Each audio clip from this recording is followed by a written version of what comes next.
الف لام را، اے محمد صلی اللہ علیہ وسلم، یہ ایک کتاب ہے جس کو ہم نے تمہاری طرف نازل کیا تاکہ تم لوگوں کو تاریکیوں سے نکال کر روشنی میں لے آؤ اور ان کے رب کی توفیق سے اس خدا کے راستے پر جو زبردست اور اپنی ذات میں آپ محمود ہے۔ اور آپ دیکھیں کہ مدح کس کو کہتے ہیں؟ جو ہم کس کو کہتے ہیں؟ یعنی جس میں تعظیم ہو۔ اور زمین اور آسمان کی ساری موجودات کا مالک ہے، یعنی کیوں تعظیم ہے؟ کیونکہ اللہ تمام دنیا کا مالک ہے، اور سخت سزا تباہ کن سزا ہے جو قبول حق سے انکار کرنے والوں کے لیے، جو دنیا کی زندگی کو آخرت پر ترجیح دیتے ہیں۔ اور آپ دیکھیں کہ ہم دنیا کے معاملے میں کبھی بھی گھٹیا چیز کو افضل چیز پر فوقیت نہیں دیتے، لیکن دنیا کے معاملے میں ہم آخرت کے معاملے میں ہم دنیا کو فوقیت دے دیتے ہیں آخرت کے اوپر۔ تو اللہ تعالیٰ ہم سب کو آخرت کو ترجیح دینے والا بنائے، اور جو اللہ کے راستے سے لوگوں کو روک رہی ہیں اور چاہتے ہیں کہ یہ راستہ ٹیڑھا ہو جائے، یعنی ان کی خواہشات کے مطابق ہو جائے، یہ لوگ گمراہی میں بہت دور نکل گئے ہیں۔ اور اسی طرح الذین یستحبون الحیات الدنیا، یستحبون کہتے ہیں کہ دنیا کو ناجائز طریقے سے طلب کرنا، یعنی اپنی خواہشات کو پورا کرتے رہنا۔ اور ہم نے اپنا پیغام دینے کے لیے جب بھی کوئی رسول بھیجا، اس نے اپنی ہی قوم کی زبان میں پیغام دیا اور انہیں اچھی طرح کھول کر بات سمجھائے۔ پھر اللہ جسے چاہتا ہے بھٹکا دیتا ہے اور جسے چاہتا ہے ہدایت بخشتا ہے، اور وہ بالادست اور حکیم ہے۔ یعنی جو قوم کا نبی ہوتا تھا وہ اسی قوم کی زبان میں بات کرتا تھا۔ اور ہم اس سے پہلے موسیٰ علیہ السلام کو بھی اپنی نشانیوں کے ساتھ بھیج چکے ہیں۔ اسے ہم نے حکم دیا کہ وہ اپنی قوم کو تاریکیوں سے نکال کر روشنی میں لائے اور انہیں اللہ کے سبق آموز واقعات سنا کر نصیحت دے۔ ان واقعات میں بڑی نشانی ہے اور ہر اس شخص کے لیے جو صبر اور شکر کرنے والا ہو۔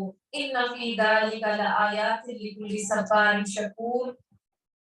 اور اسی طرح شکر کیا ہے؟ کہ نعمت دینے والے کو پہچاننا، نعمت کا اقرار کرنا، نعمت دینے والے کے لیے عاجزی اختیار کرنا، اس سے محبت کرنا اور اس سے راضی ہونا، اور اس کی جو نعمت ہے اس کو اللہ کی رضا میں، نعمت دینے والے کی رضا اور خوشی میں خرچ کرنا۔ اور یاد کرو، اور اسی طرح ایک کتاب ہے عین الشاکرون، تو اور اسی طرح وہ ہے نا حدیث کا مفہوم ہے کہ عورتوں کی کثرت جہنم میں دیکھی گئی، کیوں؟ کیونکہ وہ ناشکری کرتی ہیں۔ تو ہمیں خاص طور پر چاہیے کہ اس طرح کی جو کتابیں ہیں شکر گزاری کی، تو وہ ضرور پڑھیں۔ تو وہ ایک کتاب ہے عین الشاکرون، تو شکر کرنے کا طریقہ جو ہے نا اس میں بہت اچھے سے واضح کیا گیا ہے۔ اور یاد کرو جب موسیٰ علیہ السلام نے اپنی قوم سے کہا اللہ کے اس احسان کو یاد رکھو جب تم پر کیا گیا، اس میں سورہ ابراہیم میں جو ہے وہ ابراہیم علیہ السلام کا واقعہ، قوم لوط کا واقعہ، موسیٰ کا واقعہ، تو یہ وہ واقعات ہیں جو ہم تھوڑا سا پہلے بھی پڑھ چکے ہیں، تو اس کی تھوڑی سی مزید تفصیل آئی۔ اور اس نے تم کو فرعون سے چھڑایا جو تم کو سخت تکلیفیں دیتے تھے، تمہارے لڑکوں کو قتل کر ڈالتے اور تمہاری عورتوں کو زندہ چھوڑ دیتے تھے، اس میں تمہارے رب کی طرف سے تمہاری بڑی آزمائش تھی۔ اور یاد کرو تمہارے رب نے خبردار کر دیا اگر تم شکر گزار بنو گے تو میں اور زیادہ نوازوں گا، اور اگر کفران نعمت کرو گے تو میری سزا بہت سخت ہے۔ لئن شکرتم لازیدنکم ولئن کفرتم ان عذابی لشدید، یعنی کفرتم میں ناشکری کرنے کا، یعنی اگر آپ ناشکری کریں گے تو یعنی کہ اللہ کی نافرمانی اور اللہ کے ساتھ کفر کریں گے۔ اور موسیٰ علیہ السلام نے کہا اگر تم کفر کرو اور زمین کے سارے رہنے والے بھی کافر ہو جائیں تو اللہ بے نیاز ہے اور اپنی ذات میں آپ محمود ہے۔ اور اسی طرح ایک اور اس میں آتا ہے نا روایت میں کہ جو اس کو چاہیے کہ جو بندوں کا شکر ادا، مطلب جو بندہ ہمیں اسباب کے طور پہ اللہ تعالیٰ بندوں کے ذریعے ہمیں چیزیں پہنچاتا ہے تو بندوں کا بھی شکر ادا کرنا ہے اور اللہ کا بھی شکر ادا کرنا ہے۔ اور موسیٰ علیہ السلام نے کہا اگر تم کفر کرو اور زمین کے سارے رہنے والے بھی کافر ہو جائیں تو اللہ بے نیاز اور اپنی ذات میں آپ محمود ہے، یعنی اگر تم ناشکری کرو گے تو اللہ کو تمہاری کوئی ضرورت نہیں ہے، وہ اپنی ہی ذات میں بے نیاز ہے۔ کیا تمہیں ان قوموں کے حالات نہیں پہنچے جو تم سے پہلے گزر چکی ہیں؟ قوم نوح، قوم عاد، سمود اور ان کے بعد آنے والی بہت سی قومیں جن کا شمار اللہ ہی کو معلوم ہے۔ ان کے رسول جب ان کے پاس صاف صاف باتیں اور کھلی کھلی نشانیاں لیے ہوئے آئے تو انہوں نے اپنے منہ میں ہاتھ دبا لیے اور کہا کہ جس پیغام کے ساتھ تم بھیجے گئے ہو ہم اس کو نہیں مانتے، اور جس کی تم ہمیں دعوت دیتے ہو اس کی طرف سے ہم سب شک میں پڑے ہوئے ہیں۔ ان کے رسولوں نے کہا کیا خدا کے بارے میں شک ہے جو آسمانوں اور زمین کا خالق ہے؟ وہ تمہیں بلا رہا ہے تاکہ تمہارے قصور معاف کر دے اور تم کو ایک مدت مقرر تک مہلت دے۔ اور آپ دیکھیں اللہ تعالیٰ جب اپنے نبیوں کو پیغام پہنچا کر دیتا ہے تو پہلے اللہ چاہتا ہے کہ یہ لوگ پلٹ آئیں، اللہ موقع دیتا ہے کہ توبہ کر لیں اور مہلت بھی دیتا ہے۔ اور انہوں نے جواب دیا تم کچھ نہیں ہو مگر ویسے ہی انسان جیسے ہم ہیں، یعنی کہ تم نبی جو ہے وہ ایک انسان کی طرح ہی ہے۔ انہوں نے جواب دیا تم کچھ نہیں مگر ایک انسان جیسے ہو، تم ہمیں ان ہستیوں کی بندگی سے روکنا چاہتے ہو جن کی بندگی باپ دادا سے ہوتی چلی آ رہی ہے۔ اچھا تو کوئی دلیل لے کر آؤ، ان کے یعنی کوئی معجزہ لے کر آؤ یا عذاب لے آؤ۔ ان کے رسولوں نے ان سے کہا باقی ہم کچھ نہیں ہیں مگر تم ہی جیسے انسان ہیں، لیکن اللہ اپنے بندوں میں سے جس کو چاہتا ہے نوازتا ہے۔ یعنی رسول اور انسان میں فرق کیا ہے کہ اللہ تعالیٰ نے اپنے رسول کو رسالت اور نبوت دی ہوتی ہے، تو یہ ان کا فرق ہوتا ہے امتیازی، اور یہ ہمارے اختیار میں نہیں کہ تمہیں کوئی سند لا کر دیں۔ سند تو اللہ ہی کے اذن سے آ سکتی ہے اور اللہ ہی پر ایمان کو بھروسہ کرنا چاہیے۔ اور ہم کیوں نہ اللہ پر بھروسہ کریں جبکہ ہماری زندگی کی راہوں میں اس نے ہماری رہنمائی کی ہے، اور جو اذیتیں تم لوگ ہمیں دے رہے ہو ان پر ہم یعنی جو رسولوں کو بھی اذیتیں پہنچتی ہیں تو ہم ان پر صبر کریں، اور بھروسہ کرنے والوں کو اللہ ہی پر بھروسہ کرنا چاہیے۔ اور آخر کار منکرین نے اپنے رسولوں سے کہہ دیا یا تو تمہیں ہماری ملت میں واپس آنا ہوگا، یعنی جو کفر کرنے والے تھے تو انہوں نے اپنے نبیوں سے کیا کہا کہ تم ہماری ہی طرح پلٹ آؤ ورنہ ہم تمہیں اپنے ملک سے نکال دیں گے۔ تب ان کے رب نے ان پر وحی بھیجی اور ہم ان ظالموں کو ہلاک کر دیں گے، یعنی پھر عذاب کا فیصلہ سنا دیا، اور ان کے بعد تمہیں زمین میں آباد کریں گے، یعنی جو لوگ فوت ہو جائیں گے اس کے بعد اللہ تعالیٰ نیک لوگوں کو اپنے نبیوں کے ساتھ بچا کر آباد کر لے گا۔ جیسے حضرت موسیٰ علیہ السلام کو قوم فرعون کو تباہ اور برباد کر کے اللہ تعالیٰ نے اپنی قوم کو جو حضرت موسیٰ علیہ السلام کے ساتھ تھی ایمان لانے والی تھی اس کو فلسطین پر آباد کر دیا تھا۔ اور یہ انعام ہے اس کا جو میرے حضور جواب دہی کا خوف رکھتے ہیں اور میری وعید سے ڈرتے ہیں۔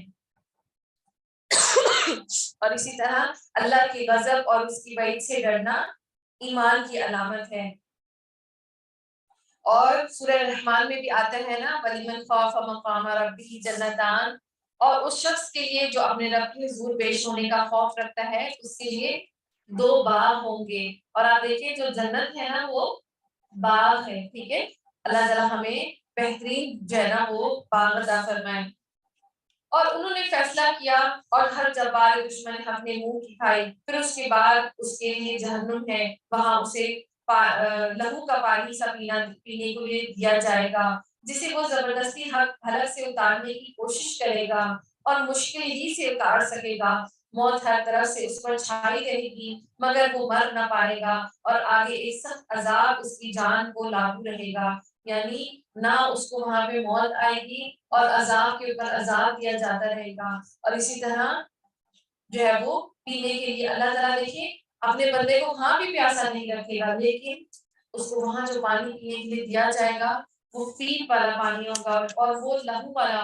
اور کہیں میں نے پڑھا تھا کہ وہ جو اس کے جسم سے ہی بہری ہوگی نا اس کو وہی پینا پڑے گی۔ تو اللہ تعالیٰ رحم فرمائے، اللہ تعالیٰ ہم سب کو بچائے۔ اور جن لوگوں نے اپنے رب سے، لیکن یہ کس کی سزا ہوگی؟ جنہوں نے کفر کیا۔ تو جو لوگ ایمان لائیں گے اللہ تعالیٰ ان کے لیے جنتیں رکھ دے گا، اور ان کے اعمال کی مثال اس راہ کی سی ہے جسے یعنی جو لوگ اپنے رب سے کفر کرتے ہیں جیسے ایک طوفانی دن کی آندھی نے اڑا دیا ہو، وہ اپنے کیے کا کچھ بھی پھل نہیں پا سکیں گے، یہی پرلے درجے کی کم کم بختی ہے. کیا تم دیکھتے نہیں ہو کہ اللہ نے آسمان اور زمین کی تخلیق کو حق پر قائم کیا؟ وہ چاہے تو تم لوگوں کو لے جائے اور ایک نئی خلقت تمہاری جگہ لے آئے. ایسا کرنا اس پر کچھ دشوار نہیں ہے. یعنی جو لوگ دنیا میں نیک اعمال کرتے ہیں اور اللہ کے ساتھ کسی اور کو شریک ٹھہراتے ہیں تو ان کے اعمال جو ہے وہ راہ بنا کر اڑا دیے جائیں گے.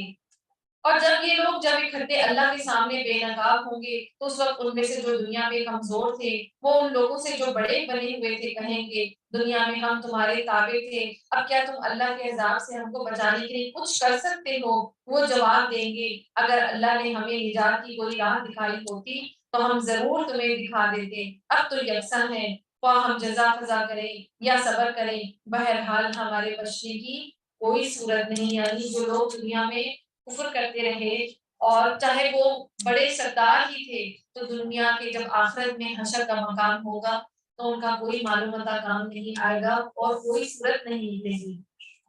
وقال الشيطان لما قضي الامر ان الله وعدكم وعد الحق ووعدكم فاختلفتم. اور جب فیصلہ کیا جا چکا تو شیطان کہے گا حقیقت یہ ہے کہ اللہ نے جو وعدے تم سے کیے تھے وہ سب سچے تھے. اور آپ دیکھیں کہ قرآن میں لکھا ہوا ہے کہ شیطان بھی جو ہے نا وہ وہاں پہ خطبہ دے گا اور اس کے بعد اس کو کہا جاتا ہے کہ شیطان کا خطبہ، اور وہاں جا کے وہ سب بری ذمہ ہو جائے گا کہ میں نے جو تم سے وعدے کیے تھے وہ سارے جھوٹے تھے اور اللہ نے جو وعدے کیے تھے وہی سچے تھے. اور میں نے جتنے وعدے کیے ان میں سے کوئی بھی پورا نہ کیا. میرا تم پر کوئی زور تو نہ تھا، میں نے اس کے سوا کچھ نہیں کیا. اپنے راستے کی طرف تم کو دعوت دی اور تم نے میری دعوت پر لبیک کہا. اور آپ دیکھیں کہ انسان جو ہے نا شیطان وہ اس طرح کچھ نہیں کر سکتا. اس کو کچھ کرنے کے لیے کچھ فساد کرنے کے لیے جسم کی ضرورت ہوتی ہے اور وہ کس کا جسم لیتا ہے؟ وہ انسانوں کا جسم لیتا ہے. تو یہ بات نا مجھے پہلے سمجھ نہیں آ رہی تھی، پھر میرے ایک جاننے والے ان سے میں ڈسکس کیا تو میں نے کہا کہ اب شیطان تو بند ہو گئے تو ابھی بھی کچھ رمضان میں کچھ لوگ ایسے ہیں جو برے کام کرتے ہیں، نفس کی خواہش جو ہے نا وہ کرتے ہیں، تو انسانوں میں سے وہ اثر آ جاتا ہے نا، یعنی شیطان اپنا اتنا اثر ان کے اوپر چھوڑ دیتا ہے تو پھر وہ آپس میں رمضان میں بھی برے کام کرتے ہیں. ورنہ جو رمضان ہے اس میں تو شیطان بند ہے، تو لیکن جو سرکش انسان ہے وہی ایک دوسرے کی خرابی کرتے ہیں. تو جو شیطان ہے اس کا کوئی زور نہیں چلتا جب تک انسان ہی جو ہے نا وہ برائی اختیار نہ کر لے. تو ہر وقت جو ہے وہ جب بھی شیطان کا غلبہ محسوس ہو تو اللہ کی پناہ مانگا کریں. اعوذ باللہ من الشیطان الرجیم. اور اب مجھے ملامت نہ کرو اور اپنے ہی آپ کو ملامت کرو. یہاں نہ میں تمہاری فریاد رسی کر سکتا ہوں اور نہ تم میری. اور آپ دیکھیں پچھلے دنوں ہم نے پڑھا تھا نا کہ شیطان کیا کہتا ہے، انی اخاف اللہ، میں تو اللہ سے ڈرتا ہوں. جب وہ جنگ بدر کے واقعہ بھی آیا تھا نا، جب اس نے کہا میں تو فرشتوں کو دیکھ رہا ہوں تم نہیں دیکھ سکتے، میں تو اپنے رب سے ڈرتا ہوں. اب یہاں پہ یہ سارے اس کے وعدے جھوٹے ہو گئے اور وہ بھی اس نے کسی کو شریک نہیں ٹھہرایا اور کہہ رہا ہے اپنے آپ کو ملامت کرو مجھے نہ کہو، اور نہ یہاں میں تمہاری فریاد رسی کر سکتا ہوں اور نہ تم میری. اس سے پہلے جو تم نے مجھے خدائی میں شریک بنا رکھا تھا. اور آپ دیکھیے شیطان نے شرک نہیں کیا، اس نے مہلت نہیں مانگی، اللہ سے مانگی. کیونکہ قرآن میں آیا تھا نا، ابھی پچھلے دنوں ہم نے پڑھا تھا کہ مجھے اللہ مہلت دے دے. جب حضرت آدم علیہ السلام نے توبہ مانگی تو شیطان نے کیا مانگی؟ مہلت. تو اس نے اللہ سے مانگی کیونکہ اس کو پتا ہے کہ اللہ ہی دے سکتا ہے. اور اسی طرح شیطان کے بارے میں آتا ہے کہ اللہ تعالیٰ نے اس کو کہہ دیا کہ یہاں سے نکل جاؤ، چلے جاؤ اور تم میرے بندوں کے ساتھ جو بھی معاملہ کرنا چاہتے ہو کرو. لیکن پھر اس نے کہا کہ اللہ تیری زمین ہے، اب میں کدھر جاؤں، کہاں سے کھاؤں؟ کیونکہ اس کو پتا ہے تو ساری ہی زمین پوری کائنات اللہ کی ہے.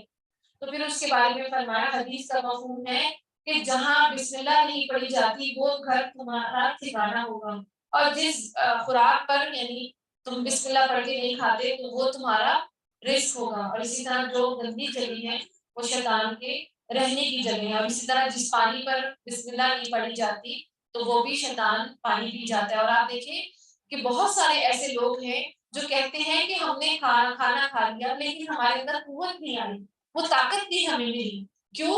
اور وہ کچھ لوگ بچے بھی جیسے کہہ رہے تھے نا کہ ہمارا پیٹ نہیں بھرا، تو وہ اس وجہ سے کیونکہ وہ ہمارا پیٹ میں ہمارا کھانا گیا ہی نہیں. وہ شیطان کے پیٹ میں چلا گیا. تو ہمیں چاہیے کہ اپنے بچوں کو بسم اللہ اور سیدھے ہاتھ سے کھانا اور دائیں وہ اپنی طرف سے کھانے کے آداب اور ہر طرف جو ہے وہ بسم اللہ پڑھنا اعوذ باللہ پڑھنا، تاکہ شیطان کا ہمارے گھر میں کوئی حصہ نہ رہے. اور جتنی گھر میں ناچاکیاں اور پریشانیاں جھگڑے ہوتے ہیں تو وہ کیوں ہوتے ہیں؟ کیونکہ جب آپ اندر آ رہے ہیں تو وہ شیطان اس بندے کے ساتھ آ گیا. اور اسی طرح آتا ہے نا کہ ہر بندے کے ساتھ ایک اس کا جن ہے، یعنی اس کا شیطان موجود ہے. صرف ایک بندہ ہے جس کو شیطان نے نہیں چھوا، اور وہ کیوں؟ کیونکہ اس کی ماں نے پہلی دعا مانگی تھی حضرت عیسیٰ علیہ السلام نے، کیونکہ انہوں نے کہا تھا نا کہ اس کو شیطان مردود سے اللہ تعالیٰ کا وزن دیا تھا ہمیں شیطان الرجیم، تو ان کو شیطان نے نہیں چھوا. اللہ تعالیٰ ہمیں شیطان کی چال بازیوں سے بچائے، آمین. اور ہماری نسلوں کو، ہمارے بچوں کو بھی بچائے. اور بخلاف اس کے جو لوگ دنیا میں ایمان لائے اور جنہوں نے نیک عمل کیے، وہ ایسے باغوں میں داخل کیے جائیں گے جن کے نیچے نہریں بہتی ہوں گی. اور ایک اور بات آپ کو بتاؤں کہ کچھ لوگ جو ہے نا وہ یہ کہتے ہیں کہ ہمارا نا ہمیں غصہ آ جاتا ہے، ہم پر اپنا زور نہیں چلتا.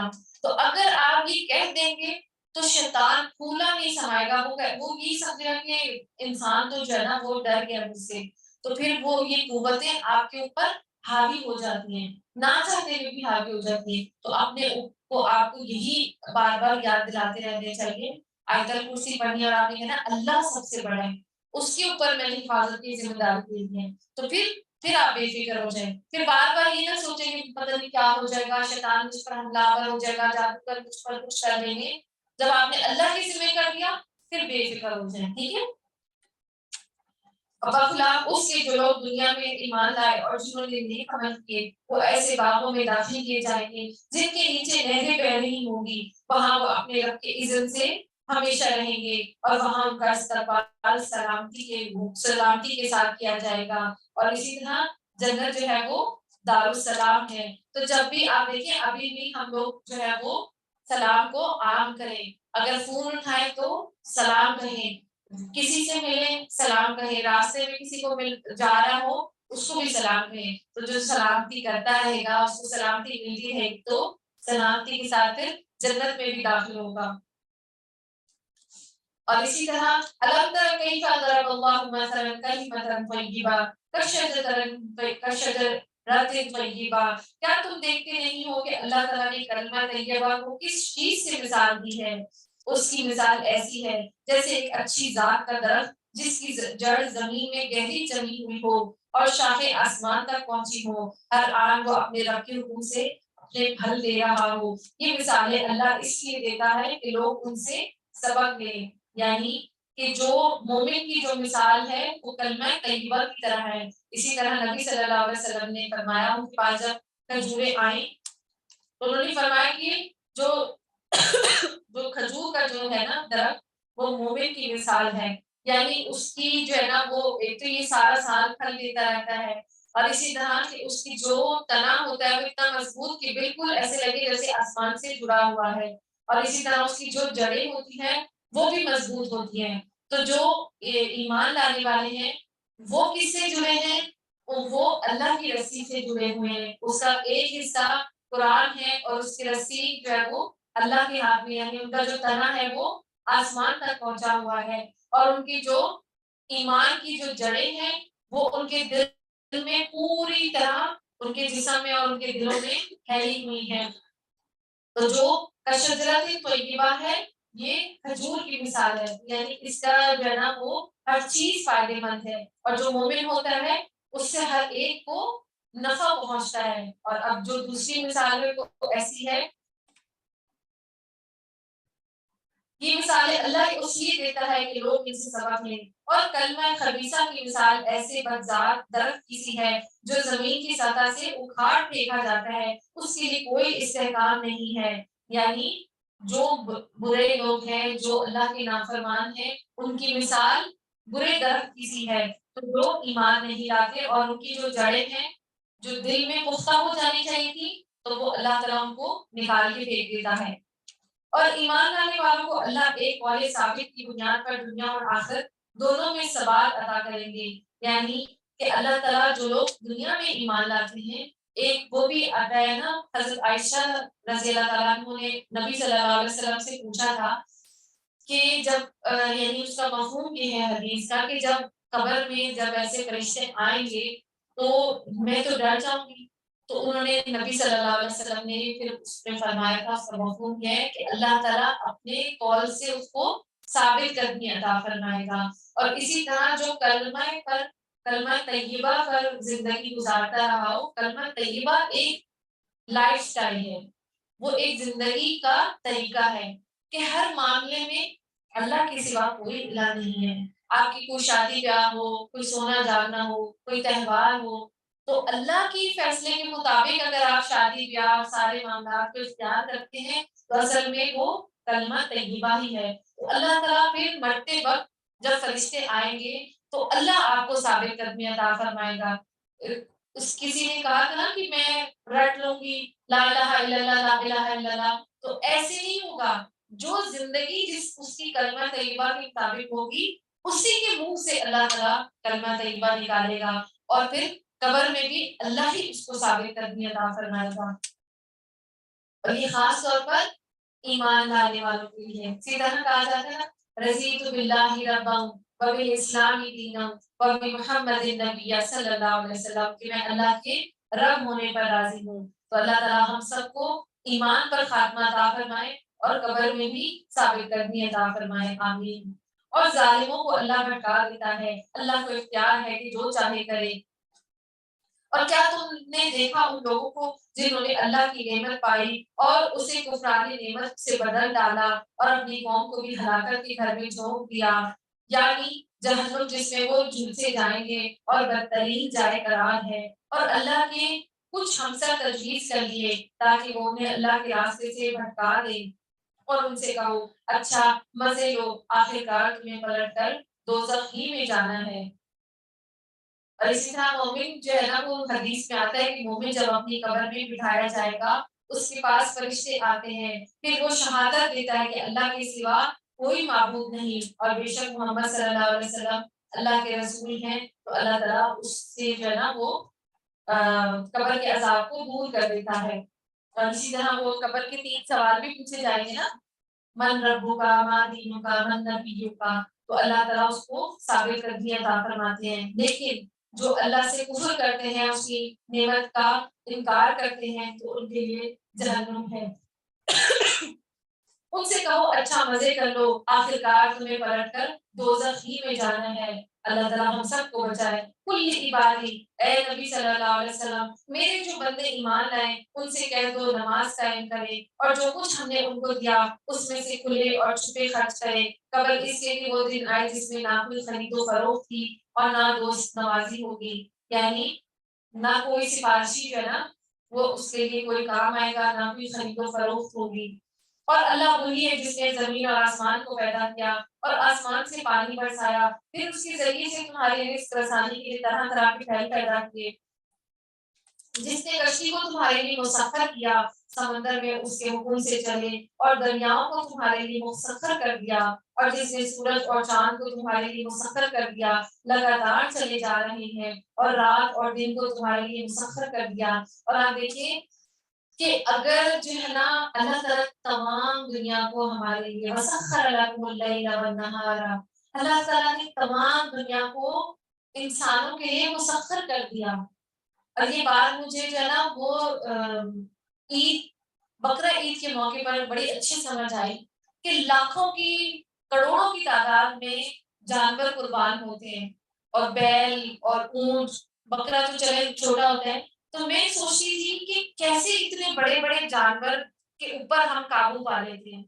اگر وہ چاہیں تو کتنی تباہی مچا دے، ادھر بھاگے ادھر بھاگے، لیکن اللہ تعالیٰ نے ان کو ہمارے لیے مسخر کر دیا. تو آپ دیکھیں کہ اللہ تعالیٰ نے صرف جانور ہی نہیں، دن اور رات، سمندر کی جو ہے نا وہ سینہ چیرتے ہوئے ہماری کشتی چل جاتی ہے. ہم اپنے زمین کے خزانے کتنے نکالنا چاہیں تو نکال لیتے ہیں.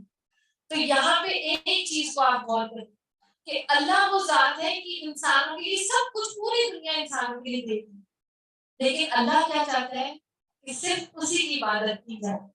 یعنی یہ دنیا اللہ کی ہے، اگر ہم اللہ کے ہو گئے تو ساری دنیا ہماری، سب کچھ ہمارا، پوری کائنات ہماری، لیکن اگر ہم اللہ کی نہیں ہیں تو پھر پوری کائنات میں ہمارا کوئی حصہ نہیں ہے۔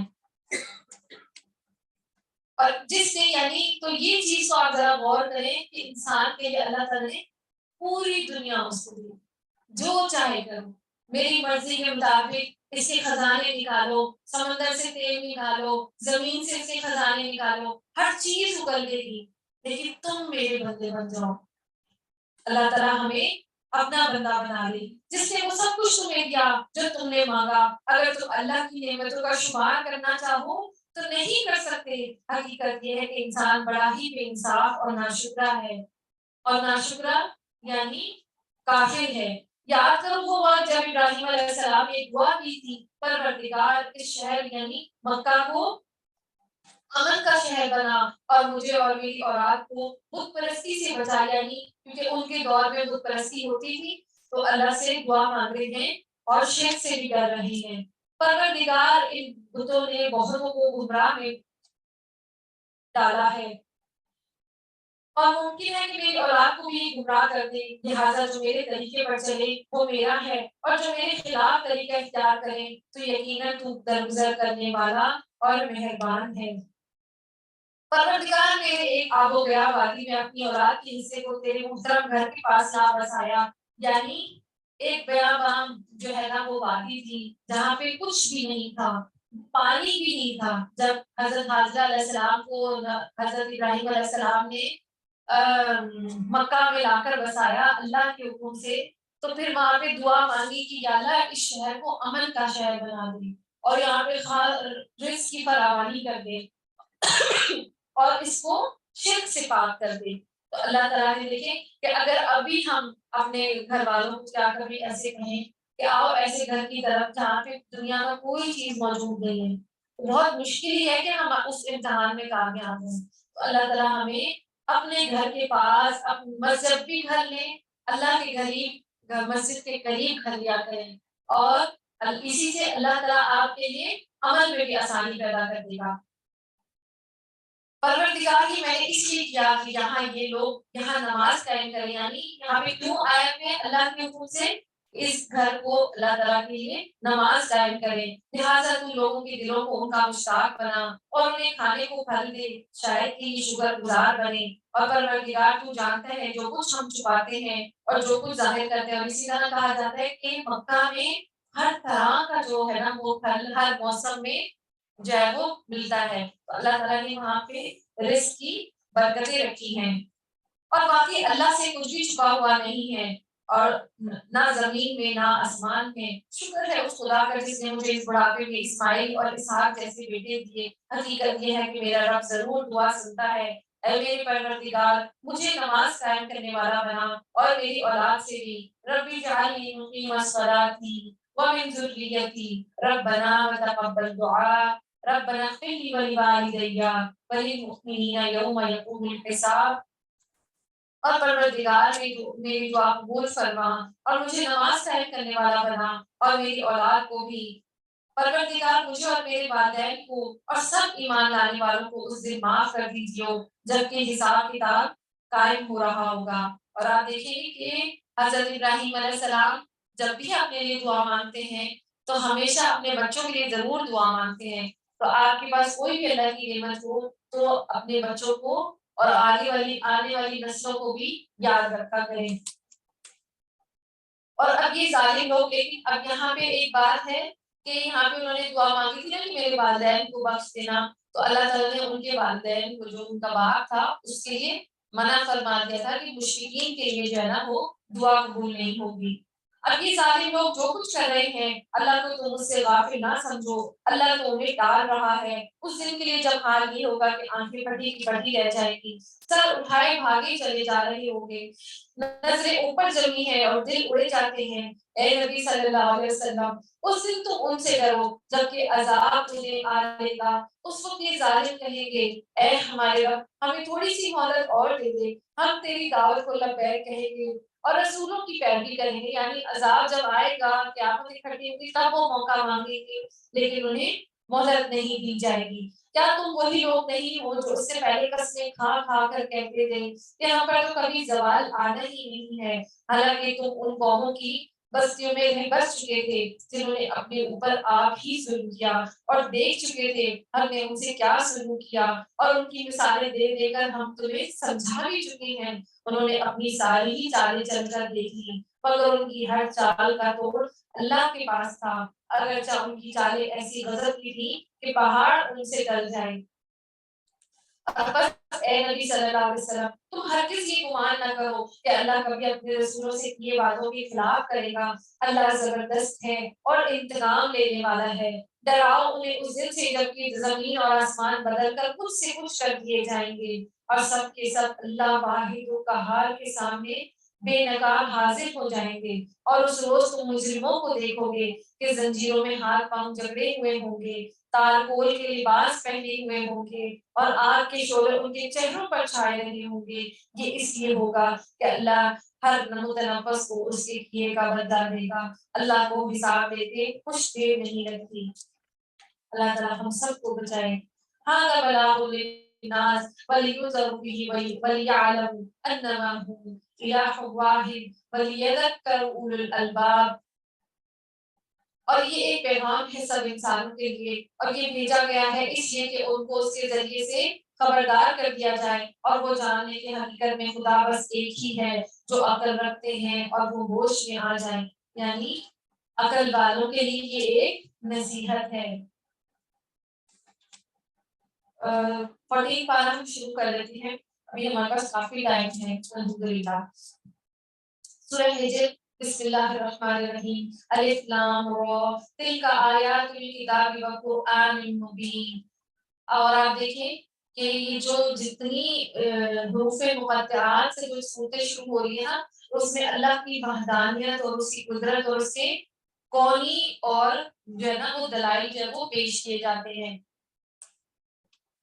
الف لام را، یہ آیات ہے کتاب الہیہ اور قرآن مبین کی، بعید نہیں کہ ایک وقت وہ آ جائے جب وہی لوگ جنہوں نے آج دعوت اسلام کو قبول کرنے سے انکار کر دیا پچھتا پچھتا کر کہیں گے کہ کاش ہم نے سر تسلیم خم کر دیا ہوتا۔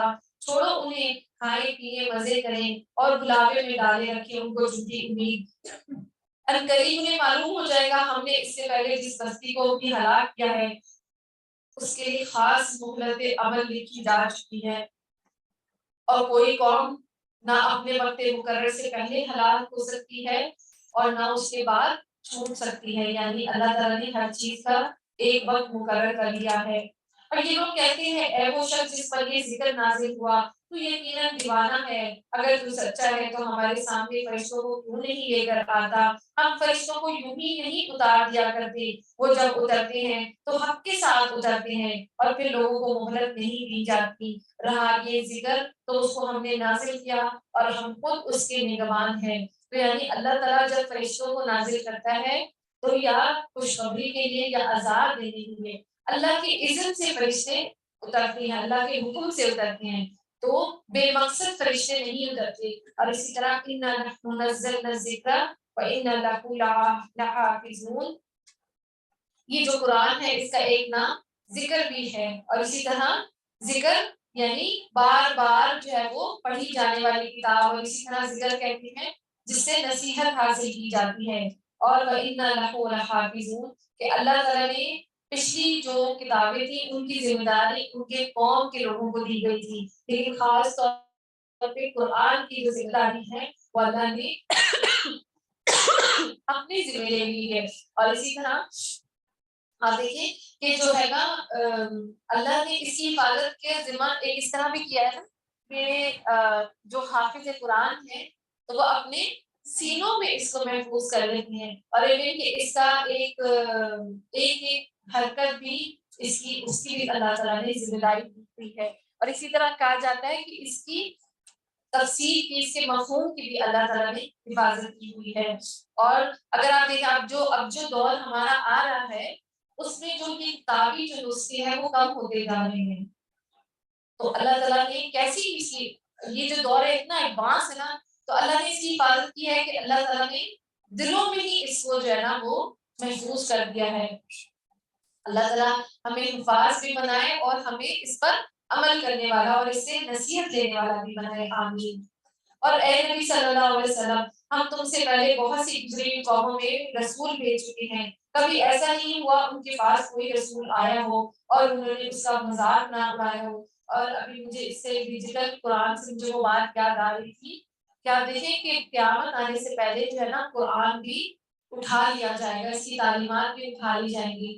یہ جو دور آ گیا ہے تو قرآن جو ہے وہ اس طرح بہت کم ہی لوگ اپنے ہاتھ میں پکڑتے ہیں، اکثر لوگ قرآن جو ہے وہ موبائل کے ذریعے پکڑ رہے ہوتے ہیں، تو قرآن جو ہے وہ اس طرح بھی اٹھا لیا جائے گا۔ تو ہمیں چاہیے کہ قرآن جو ہے وہ کتابی شکل میں ہمارے پاس موجود ہو اور اسی کے ساتھ جو ہے وہ ہم سنیں اور سمجھیں اور غور و فکر کریں۔ اور کبھی ایسا نہیں ہوا کہ ان کے پاس کوئی رسول آیا ہو اور انہوں نے اس کا مذاق نہ اڑایا ہو۔ مجرمین کے دلوں میں تو ہم اس ذکر کو اس طرح سلاخ کی معنی گزارتے ہیں، وہ اس پر ایمان نہیں لاتے قدیم اس سے کہ لوگوں کا یہی طریقہ چلا آ رہا ہے۔ اگر ہم ان پر آسمان کو کوئی دروازہ کھول دیتے اور وہ دن دہاڑے اس میں چڑھنے بھی لگتے، تب بھی وہ یہی کہتے ہیں کہ ہماری آنکھوں کو دھوکا ہو گیا ہے، بلکہ ہم پر جادو کر دیا گیا ہے۔ اور یہ ہماری کار فرمائی ہے کہ آسمان میں ہم نے بہت سے مضبوط قلعے بنائے، ان کو دیکھنے والوں کے لیے ستاروں سے آراستہ کر دیا اور ہر شیطان مردود سے ان کو محفوظ کر دیا۔ کوئی شیطان ان میں راہ نہیں پا سکتا الا یہ کہ کچھ سنبل لے لے۔ تو اسی طرح جو ہے نا وہ نبی صلی اللہ علیہ وسلم کے دور میں جو ہے نا وہ جو جن وغیرہ تھے تو وہ کیا کرتے تھے پہلے کے دور میں، کاہن اور یہ جنوں کا جادو وغیرہ بڑے زور شور پر تھا، تو جنوں کے ذریعے جو ہے وہ لوگوں کی معلومات حاصل کی جاتی تھی۔ تو جن جو ہے وہ آسمان پر خبریں لینے جاتے تھے، لیکن جب قرآن کو اللہ تعالیٰ نے نازل کرنا تھا تو اللہ تعالیٰ نے سخت پہرے لگا دیے، اور کسی کا بھی جو بھی وہاں پہ جاتا ہے کچھ سن گن کرنے کے لیے تو اس کو پھر ایک ستارہ جو ہے وہ مار دیا جاتا ہے۔ تو اسی طرح اس قرآن میں بھی کچھ لوگ کہتے ہیں نا قرآن میں بھی جو ہے نا وہ جنوں کا ہے، تو اللہ تعالیٰ نے اس کو جنوں سے بھی محفوظ کر دیا ہے۔ بس اللہ تعالیٰ ہم سب کو جو ہے نا وہ ہدایت دے اور ہمیں شیطان جو ہے نا اس کا کوئی حصہ نہیں ہے، اور اللہ تعالیٰ نے اس قرآن کو بھی شیطان سے محفوظ رکھا ہے، اور کوئی شیطان ان میں راہ نہیں پا سکتا الا یہ کہ کچھ سنگل لے لے، اور جب وہ سنگل لینے کی کوشش کرتے ہیں تو ایک شعلہ روشن اس کا پیچھا کرتا ہے۔ ہم نے زمین کو پھیلایا، اور اسی طرح بروج کہتے ہیں ظاہر ہونے والی نمایاں کے لیے، جس طرح مسلمان عورتیں جو ہے پہلے کے دور میں اونچے اونچے جو ہے وہ بنا لیتی تھی، سر بنا لیتی تھی نا، تو وہ اس کے بارے میں بھی بروج کا لفظ استعمال ہوتا ہے۔ اور ہم نے زمین کو پھیلایا، اس میں پہاڑ جمائے، اس میں ہر نوع کی نباتات ٹھیک ٹھیک طبی تلی مقدار کے ساتھ اگائیں، اس میں معیشت کے ساتھ اسباب فراہم کیے تمہارے لیے بھی اور ان بہت سی مخلوقات کے لیے جن کے رازق تم نہیں ہو۔ کوئی چیز ایسی نہیں ہے جس کے خزانے ہمارے پاس نہ ہوں، اور جس چیز کو بھی ہم نازل کرتے ہیں ایک مقرر مقدار میں نازل کرتے ہیں۔ بار آور ہواؤں کو ہم بھیجتے ہیں، پھر آسمان سے پانی برساتے ہیں اور اس پانی سے تمہیں سیراب کرتے ہیں۔ اس دولت کے خزانے دار تم نہیں ہو۔ یعنی اللہ تعالیٰ نے دیکھیں کتنے سالوں سے اللہ تعالیٰ نے اپنی خزانے جو ہے وہ انسانوں پر کھول رکھے ہیں اور پھر بھی کمی نہیں ہوئی، اور اللہ تعالیٰ ہر چیز کو مقدر اور اس کی تقدیر کے لحاظ سے نازل کرتی ہیں۔ اگر اللہ تعالیٰ ایسا نہ کرے تو پوری کائنات جو ہے وہ درہم برہم ہو جائے، لوگوں کی فصلیں تباہ ہو جائیں۔ تو اسی لیے جب بارش بھی آئے اللہ تعالیٰ اپنا رزق بھی تو ہمیں دعائیں مانگتے رہنا چاہیے۔ اور اس دولت کے خزانے دار تم نہیں ہو۔ زندگی اور موت ہم دیتے ہیں اور ہم ہی سب کے وارث ہونے والے ہیں۔ پہلے جو تم لوگوں میں سے جو گزرے ہیں ان کو بھی ہم نے